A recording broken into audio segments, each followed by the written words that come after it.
CM Dhami ने विधायक पद की शपथ के बाद विधानसभा अध्यक्ष श्रीमती रितु खंडूरी भूषण और नेता प्रतिपक्ष श्री यशपाल आर्य से की शिष्टाचार भेंट।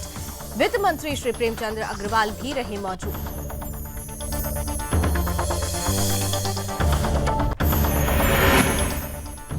उत्तराखंड दौरे पर पहुंचे केंद्रीय रक्षा मंत्री का सीएम धामी ने किया स्वागत। रक्षा मंत्री राजनाथ सिंह ने सेंट जॉर्ज कॉलेज में बीजेपी कार्यकर्ताओं से की मुलाकात।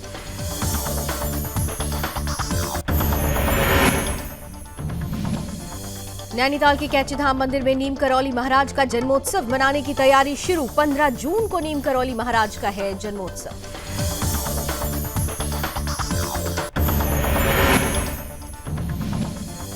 नैनीताल में भाजपा युवा मोर्चा ने निकाली बाइक रैली। सैकड़ों समर्थक रैली में हुए शामिल। मोदी सरकार के 8 साल पूरा होने पर निकाली गई रैली।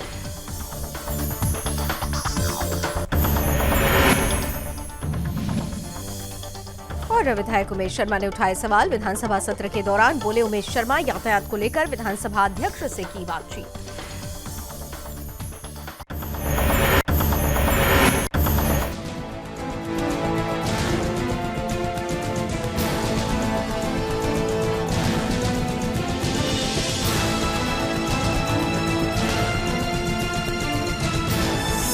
आप देख रहे हैं सुदर्शन न्यूज।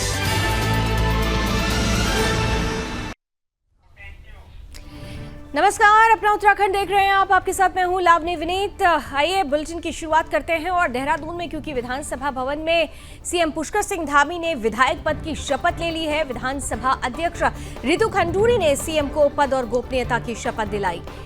ये तस्वीरें आपके सामने हैं। और इन सबके बीच मुख्यमंत्री पुष्कर सिंह धामी मंगलवार को विधानसभा में बजट सत्र शुरू होने से पहले विधानसभा अध्यक्ष रितु खंडूरी भूषण और नेता प्रतिपक्ष यशपाल आर्य से भी मुलाकात करते हुए वो नजर आए हैं। इस अवसर पर वित्त मंत्री प्रेमचंद्र अग्रवाल की भी मौजूदगी नजर आई।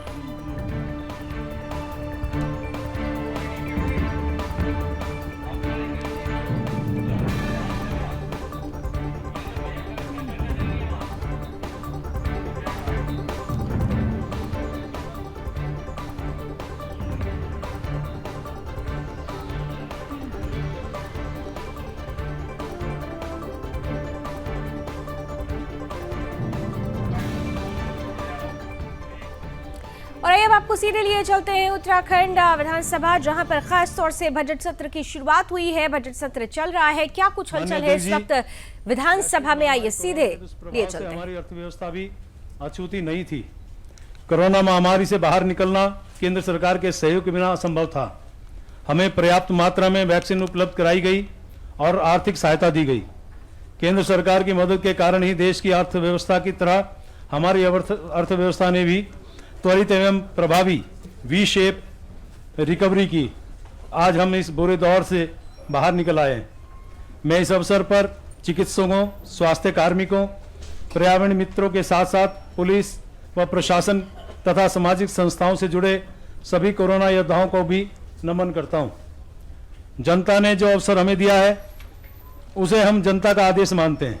यह आदेश प्रदेश के विकास का, सुदृढ़ कानून व्यवस्था का, निर्बल के सशक्तिकरण का, पहाड़ और मैदान के संतुलित विकास का, शहर और गांव सबके विकास का आदेश है।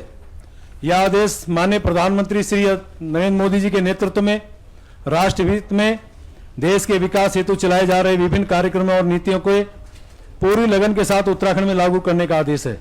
यह राज्य निर्माण की रजत जयंती के अवसर पर उत्तराखंड को देश का अग्रणी राज्य बनाने का आदेश है। यह अवसर माननीय प्रधानमंत्री जी की प्रेरणा से इस दशक को उत्तराखंड का दशक बनाने की ओर एक और कदम है।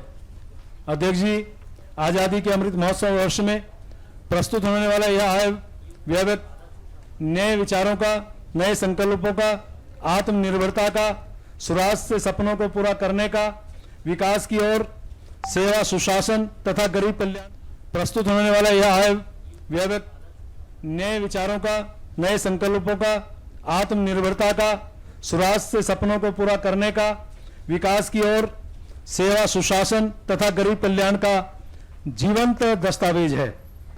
अर्थशास्त्र में संतुलित बजट उसे कहते हैं जिसमें व्यय और राजस्व प्राप्ति बराबर हो। वित्त वर्ष 2022-23 का बजट एक अलग मायने में संतुलित है। इसमें परंपरा और विज्ञान का, पर्यावरण और विकास का, राजस्व और पूंजीगत व्यय का तथा असीमित आवश्यकता व सीमित संसाधनों के मध्य संतुलन है। इसमें मौजूदा समय की आवश्यकता को भविष्य की दृष्टि से संतुलित करने का विनम्र प्रयास है। हमारी सरकार का यह विश्वास है कि यदि सरकार द्वारा बनाई गई योजनाओं का लाभ समाज के महिलाओं, बच्चों, वरिष्ठ नागरिकों, कृषकों और असंगठित देश क्षेत्र के मजदूरों, अनुसूचित जातियों व जनजातियों, पिछड़े वर्गों, अल्पसंख्यकों तक नहीं पहुंच पा रहा है तो उनकी सार्थकता निश्चय ही खतरे में पड़ जाती है। इसलिए इस बजट में न केवल यथोचित प्रावधान किए गए हैं, अपितु ससमय सर्विस डिलीवरी को भी ध्यान में रखा गया है। योजनाओं की नियमित मॉनिटरिंग हेतु ऑनलाइन व ऑफलाइन दोनों माध्यमों का विशेष ध्यान रखा गया है। अध्यक्ष जी, बजट एक सशक्त माध्यम है प्रदेश में विकास के नए आयामों को छूने का, जनता से जुड़ने का, जनता को जोड़ने का, जनता की आकांक्षाओं को साकार करने का, आवश्यक संसाधन जुटाने का, नई नीतियों के माध्यम से प्रदेश की किस्मत संवारने का। इस सशक्त माध्यम को हम प्रभावी तौर पर सही मायने में जनता का एक अस्त्र बनाना चाहते हैं। इसीलिए बजट निर्माण के अवसर पर हमने हर संभव तरीके से जनता से जुड़ने का प्रयास किया है। अध्यक्ष जी, सम्मानित सदन का अवगत कराना है कि 29 मार्च 2022 को 4 माह हेतु लेखानुदान प्रस्तुत किया गया था। लेखानुदान पारित होने के बाद हमने विभागीय विशेषज्ञता व जन सहभागिता से बजट निर्माण का विनम्र प्रयास किया है। हमने आपका बजट, आपका सुझाव अभियान प्रारंभ किया। व्हाट्सएप और ईमेल के माध्यम से जनता के बहुमूल्य सुझाव प्राप्त किए। माननीय मुख्यमंत्री जी की प्रेरणा से प्रदेश में पहली बार विभिन्न क्षेत्रों के प्रतिनिधि समूहों के साथ मंडलवार संवाद कार्यक्रम आयोजित किए। कुमाऊं मंडल में नैनीताल में 14 मई 2022 को और गढ़वाल मंडल में देहरादून में 19 मई 2022 को अर्थव्यवस्था से संबंधित प्रमुख क्षेत्र, कृषि व संबंधित गतिविधियां, ग्रामीण व शहरी स्थानीय निकाय, उद्योग, वैकल्पिक ऊर्जा व व्यापार जैसे प्रमुख हितधारक समूह के प्रतिनिधियों को संवाद कार्यक्रम में आमंत्रित किया।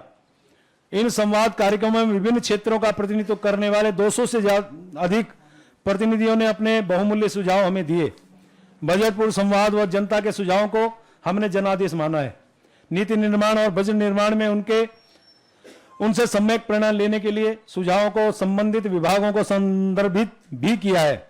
अनेक सुझावों को विद्यमान योजनाओं में बजट प्रावधान में वृद्धि कर सम्मिलित किया गया है। ये सुझाव नीति निर्माण में भी सहायक सिद्ध होंगे। समयाभाव के कारण यहाँ विस्तार से उल्लेख संभव नहीं है, तथापि प्रसंगवश कुछ सुझावों का उल्लेख इस आय व्यय में किया गया है।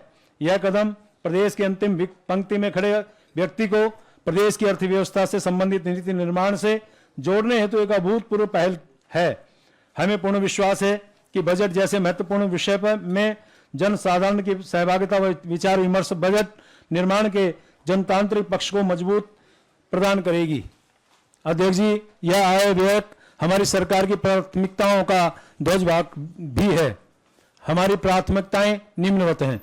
प्रदेश में सुदृढ़ वित्तीय अनुशासन एवं राजकोषीय प्रबंधन हो, सुशासन तथा सतत विकास लक्ष्यों का प्रभावी क्रियान्वयन हो, सरकारी विभागों में बेहतर सर्विस डिलीवरी हेतु क्षमताओं में अभिवृद्धि हो, सरकारी विभागों में नव प्रवर्तन व सूचना प्रौद्योगिकी के प्रयोग का प्रोत्साहन हो, सरकारी योजनाओं में सब्सिडी सीधे लाभार्थी को स्थानांतरित हो तथा कोई मध्यस्थ न हो, शिक्षा एवं कौशल विकास।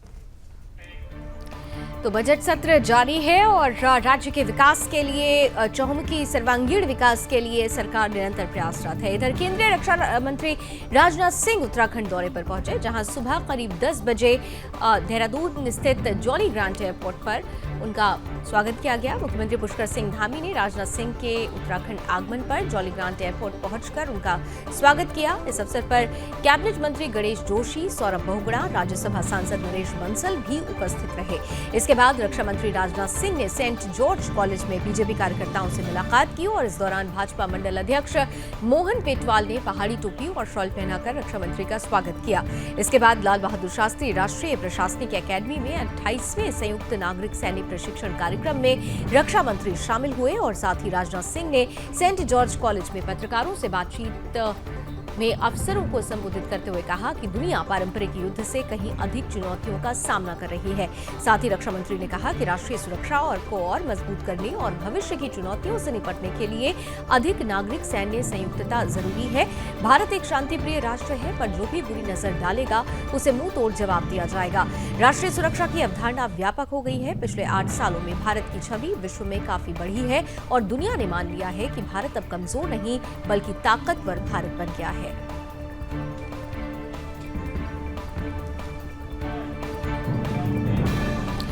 इधर नैनीताल के कैची धाम मंदिर में नीम करौली बाबा का जन्मोत्सव मनाने की तैयारियां शुरू हो चुकी हैं। दरअसल 15 जून को नीम करौली महाराज का जन्मोत्सव है, जिसके लिए दुल्हन की तरह कैची धाम को सजाया जा रहा है। लाखों की संख्या में बाबा नीम करौली बाबा के दर्शन के लिए श्रद्धालु यहाँ मौजूदगी दर्ज कराते हैं। पिछले 2 सालों से कोरोना की महामारी के चलते बाबा नीम करौली महाराज का जन्मोत्सव सादगी से मनाया जा रहा था, लेकिन इस बार महाराज नीम करौली बाबा का जन्मोत्सव बड़ी धूमधाम से मनाने का निर्णय लिया गया है, जिसके लिए जिला प्रशासन, पुलिस प्रशासन भी पूरी तरह से तैयार है। इसी दौरान यातायात व्यवस्था में भी परिवर्तन कर दिया गया है। वहीं नीम करौली बाबा कैची धाम में कई दिनों से श्रद्धालुओं के आने का क्रम भी जारी है। यहाँ महाराज के भक्त देश विदेश से भी पहुंचते हैं और बाबा का आशीर्वाद प्राप्त करते हैं। नीम करौली महाराज के मंदिर को भव्य रूप से सजाया गया है।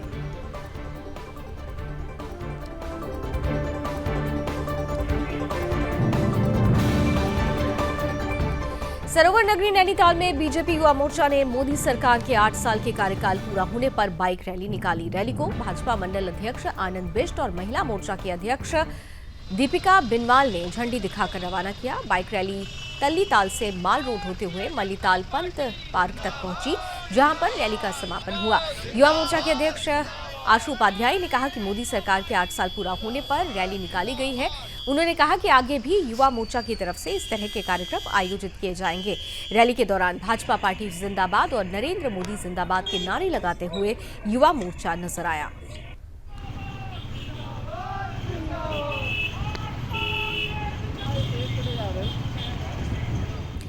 उत्तराखंड के देहरादून से अगली खबर, जहां विधायक उमेश शर्मा काऊ ने यातायात पर सवाल उठाए। उमेश शर्मा काऊ ने विधानसभा सत्र के दौरान विधानसभा भवन के नजदीक रिस्पना पुल के कई जगह बैरिकेडिंग की वजह से उत्पन्न यातायात की समस्या को विधानसभा अध्यक्ष के सामने रखा। विधायक ने कहा कि विधानसभा सत्र के दौरान 10 पुल के निकट 5 स्थानों में बैरिकेडिंग लगा दी जाती है, जिसकी वजह से विधानसभा के आसपास Haridwar road, Haridwar bypass, Jogiwala ring road पर भयंकर जाम लगता है, जिससे स्कूल, अस्पताल, दफ्तर जाने वाले बल्कि आईएसबीटी और 4 धाम यात्रा के जाने वाले यात्रियों को भी परेशानियों का सामना करना पड़ता है।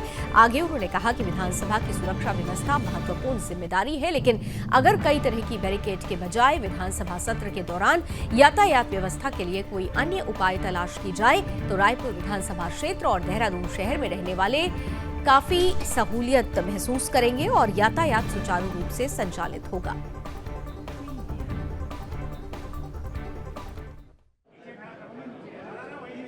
विधानसभा की सुरक्षा हम भी चाहते हो, लेकिन ऐसी कोई व्यवस्था की जाए कि जिससे आम जन को परेशानी ना हो।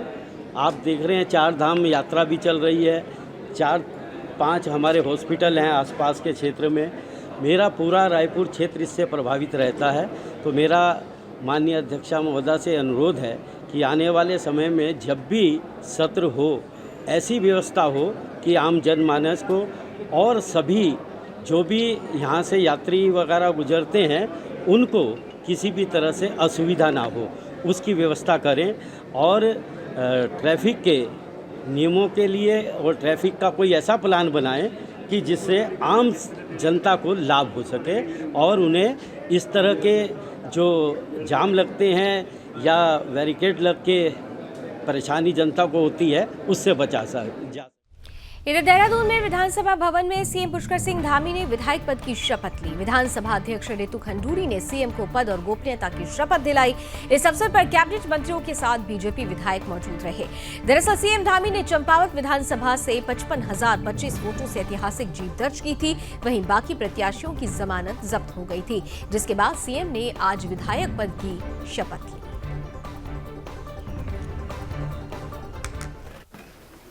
सत्य निष्ठा से प्रतिज्ञान करता हूं कि मैं विधि द्वारा स्थापित भारत के संविधान के प्रति सच्ची श्रद्धा और निष्ठा रखूंगा।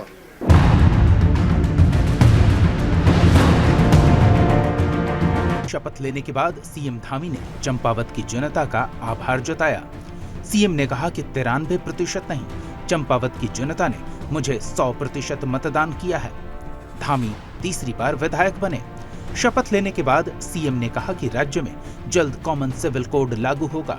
उन्होंने कहा कि प्रदेश में समान नागरिक संहिता लागू होने से लगभग 20% मुकदमों में कमी आएगी। साथ ही सीएम धामी ने कहा कि महाभारत में अर्जुन के सामने मछली की आंख पर निशाना लगाने का लक्ष्य था, उसी तरह मेरा लक्ष्य सिर्फ उत्तराखंड का विकास है। प्रधानमंत्री मोदी और प्रदेश की जनता ने जो भरोसा जताया है, मैं मुख्य सेवक के रूप में उत्तराखंड को सर्वश्रेष्ठ राज्य बनाने के लिए पूरी क्षमता और ऊर्जा के साथ हर संभव कोशिश करूंगा।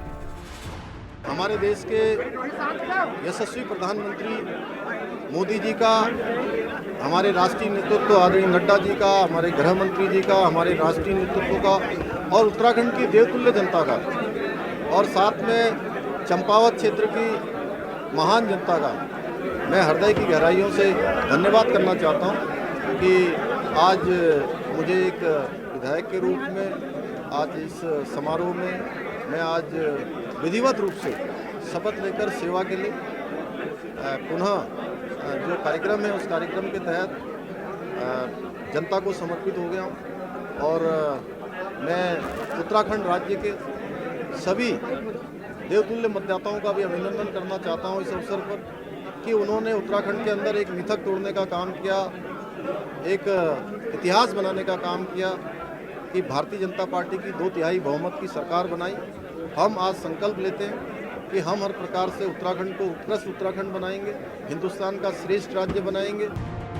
सीएम धामी ने चुनाव से पहले प्रदेश में समान नागरिक संहिता लागू करने की घोषणा की थी।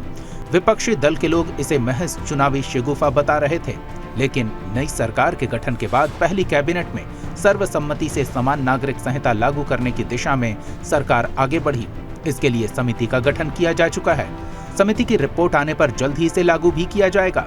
सीएम ने कहा कि उत्तराखंड देवभूमि, अध्यात्म और संस्कृति का केंद्र भी है, साथ ही वीरों की भूमि भी है, जिससे राज्य में सभी धर्मों के लिए एक समान कानून होना चाहिए।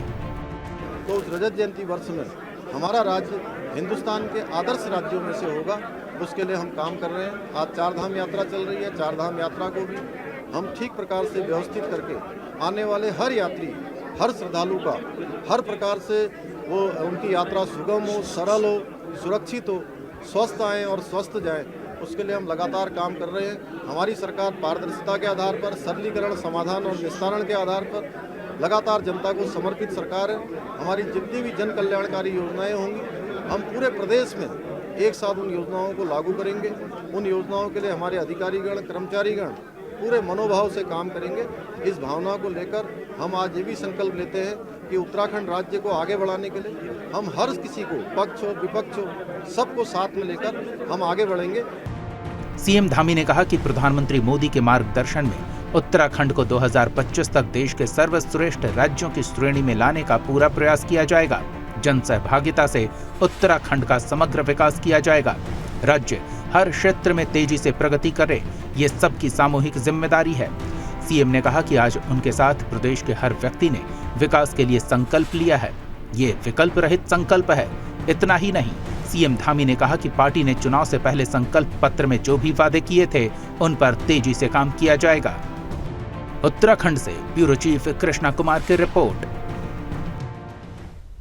इधर कुमाऊं क्षेत्र की अब बात कर लेते हैं, जहां पहाड़ी जनपद बागेश्वर में स्मैक का कारोबार खूब फल फूल रहा है। बागेश्वर की स्थानीय ग्रामीण युवा पीढ़ी इस तरह के काले कारोबार से मुनाफा कमाने के चक्कर में तस्करी करते हुए नजर आते हैं। ऐसा ही तस्करी का मामला सामने आया है। दरअसल कोतवाली बागेश्वर पुलिस ने स्मैक तस्करों को पकड़ने के लिए अभियान चलाया। वहीं इस धरपकड़ अभियान के तहत ग्रामीण क्षेत्र और दरसों गाँव में रहने वाले 2 स्थानीय तस्करों को स्मैक की बड़ी खेप के साथ गिरफ्तार किया गया। वहीं सीओ बागेश्वर शिवराज सिंह राणा का कहना है कि स्थानीय युवा स्मैक जैसे नशे की चपेट में आ रहे हैं। फिलहाल पुलिस ने मामला दर्ज करके दोनों तस्करों को जेल भेज दिया है। वहीं मामले में आरोपियों से पूछताछ जारी है।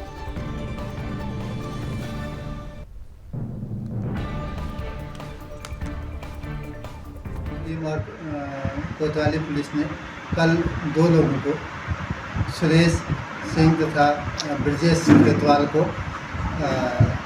एक पर 10.55 तथा एक पर 8.33 ग्राम स्मैक पकड़ने में सफलता मिली है।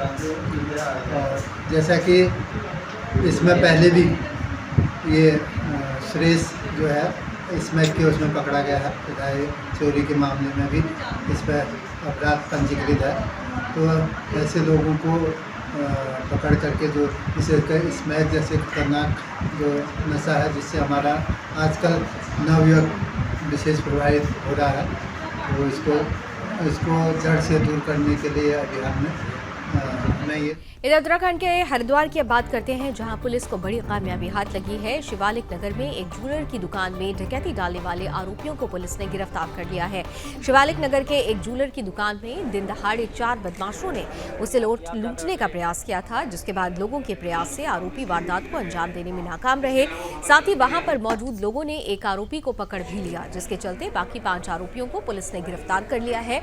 वहीं एसएसपी हरिद्वार डॉक्टर योगेंद्र सिंह रावत ने रोशनाबाद पुलिस कार्यालय में घटना का खुलासा करते हुए कहा कि गिरफ्तार आरोपी वाहन चोरी में पहले भी जेल जा चुके हैं।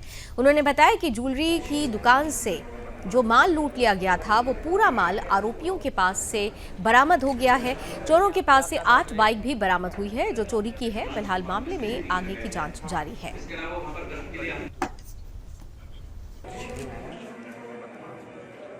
तो दिन रात पुलिस ने इसमें काम किया। जो पकड़ा गया व्यक्ति था ये एक बड़ी, जिसको बोलते हैं साजिश कह लीजिए, या एक जो बड़े गैंग का एक छोटा सा ये सदस्य था जो कि बाद में इसमें जुड़ा हुआ था। और इसके द्वारा शुरू में काफ़ी भ्रामक जानकारियां भी दी गई, परंतु लगातार इसके द्वारा दी गई जानकारियों को वेरीफाई करते हुए, उनको करेक्ट करते हुए, इससे बार बार पूछताछ करके धीरे धीरे कड़ी से कड़ी जोड़ते हुए इस पूरे गैंग का पता लगाया गया। और कल इसके 5 सदस्यों को गिरफ्तार किया गया है लक्सर थाना क्षेत्र से, जिनसे कि घटना में जो लूटा गया सामान है उसमें से काफ़ी सामान बरामद हुआ है। पूछताछ में ये भी पता चला कि ये लोग मोटरसाइकिलों की चोरी भी किया करते हैं, और पूछताछ में इनसे 8 मोटरसाइकिलें भी बरामद हुई हैं जो विभिन्न थाना क्षेत्रों से चोरी की गई हैं। कुछ 2020 की हैं और कुछ 2022 की हैं मोटरसाइकिलें हैं। इसमें अभी 2 लोग अभी भी पकड़ से बाहर हैं, जिसमें से एक जो इसका मुख्य साजिश करता है, जो कोई बताया गया कि खुद भी वो घायल है, इसलिए खुद वो कुछ एक्शन नहीं कर पाता, लेकिन सबको इकट्ठा करके ये कार्य करवाता है। और एक दूसरा व्यक्ति जिसके बारे में ये शक है कि इसके द्वारा उत्तराखंड के बागेश्वर की ही बात कर लेते हैं, जहां बागेश्वर जिले के गोगिना में तालाब में नहाने के दौरान 4 बच्चे डूब गए। बताया जा रहा है कि चारों बच्चे तालाब में नहाने गए हुए थे, जहां ज्यादा पानी होने के चलते गहरे पानी में ये बच्चे डूब गए। स्थानीय लोगों ने मामले की सूचना पुलिस और एसडीआरएफ को दी। मौके पर पहुंची पुलिस ने मामला दर्ज कर लिया। साथ ही पुलिस और एसडीआरएफ ने तालाब में काफी मशक्कत के बाद 3 के शव बरामद कर लिए, जबकि एक बच्चे की खोजबीन जारी है। वहीं पुलिस ने शव को पोस्टमार्टम के लिए अस्पताल भेज दिया और घटना के बाद क्षेत्र में मातम पसरा हुआ है।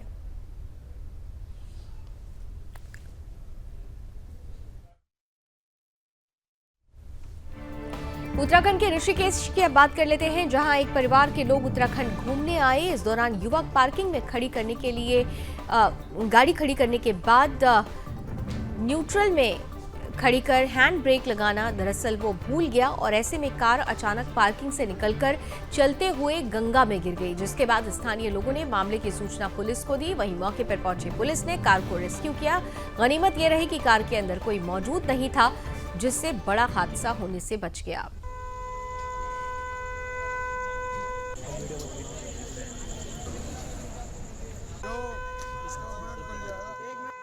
ये हम चौकी पे मौजूद थे तो सूचना मिली कि एक गाड़ी जो है गंगा नदी में बह गई। हम तुरंत ही जो है मैं फोर्स के जल पुलिस आपदा राहत दल और चौकी पुलिस को लेकर तुरंत ही घाट पर आए। घाट पर देखा तो ये गाड़ी जो है गंगा नदी में बहती हुई दिखाई दी। फिर तुरंत ही राहत दल को साथ में लेकर और 72 सीढ़ी के आस-पास हम आपदा राहत दल ने जल पुलिस ने गंगा नदी में कूद कर और गंगा नदी कार को सकुशल बाहर निकाला। सर ये कहाँ से भई है? ये कार जो है पार्किंग में खड़ी थी और चालक ने हैंड ब्रेक नहीं लगा रखा था, जिस कारण से कार अपने आप गंगा नदी।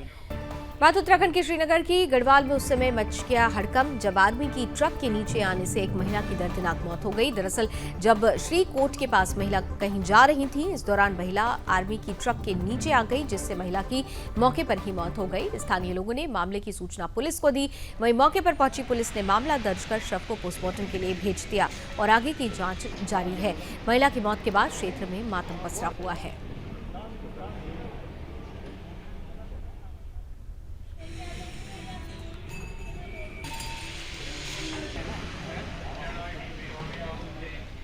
उत्तराखंड विधानसभा में अब महिला विधायकों, अधिकारियों और महिला पत्रकारों के लिए अलग से रूम तैयार किया गया है। विधानसभा अध्यक्ष रितु खंडूरी ने रूम का विधिवत शुरुआत की है। विधानसभा अध्यक्ष रितु खंडूरी का कहना है कि विधानसभा में एक महिला कक्ष की आवश्यकता महसूस हो रही थी, जिसे देखते हुए महिलाओं के लिए अलग से कमरा तैयार किया गया है।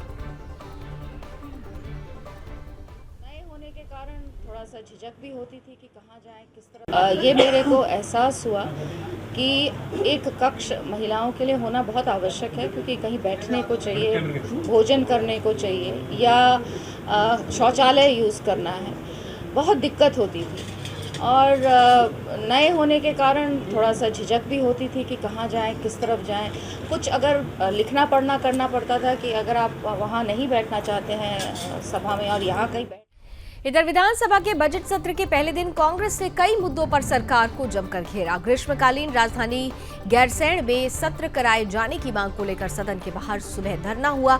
सदन के अंदर कांग्रेस ने जनप्रतिनिधियों के अपमान को लेकर नारेबाजी की। सत्ता पक्ष और विपक्ष के मध्य जोर आजमाइश होने पर पहले दिन सदन की कार्रवाई बीच में स्थगित करनी पड़ी। इसके साथ ही प्रश्नकाल के दौरान विधायकों के सवालों के जवाब में मंत्री सतपाल महाराज के होमवर्क में भी कमी नजर आई। साथियों ने जो मंत्री भी रहे, हर सवाल का जवाब उन्होंने संतोषजनक दिया है, बहुत अच्छा जवाब उन्होंने दिया है। लेकिन मुझे लगता है कि माननीय सदस्य जी का एक ही विषय था कि आश्वासन दीजिए। जब सवाल का जवाब आ गया तो आश्वासन का कोई कारण नहीं बनता। किसी मूल प्रश्न के सापेक्ष 1, 2, 3, चूंकि मैं अध्यक्ष विधानसभा रहा हूं, मैं जानता हूं 3 परंपराएं रही हैं पूछने की। आप लगातार एक ही प्रश्न में कई प्रश्न पूछ रहे हैं और उनके जवाब भी आ रहे हैं, फिर आप कह रहे हैं उन पर आश्वासन दीजिए। शायद मुझे लगता है मंत्री भी रहे हैं, पूर्व मंत्री भी रहे हैं, वर्तमान में चिकित्सा से एमएलए हैं, उनके साथ, उनके स्टाफ के साथ जिस तरह का व्यवहार, जिस तरह। और चलिए इसके साथ अपना उत्तराखंड में अभी बस इतना ही, लेकिन देश और दुनिया की तमाम खबरों के लिए आप जुड़े रहिए सुदर्शन न्यूज के साथ। जय हिंद।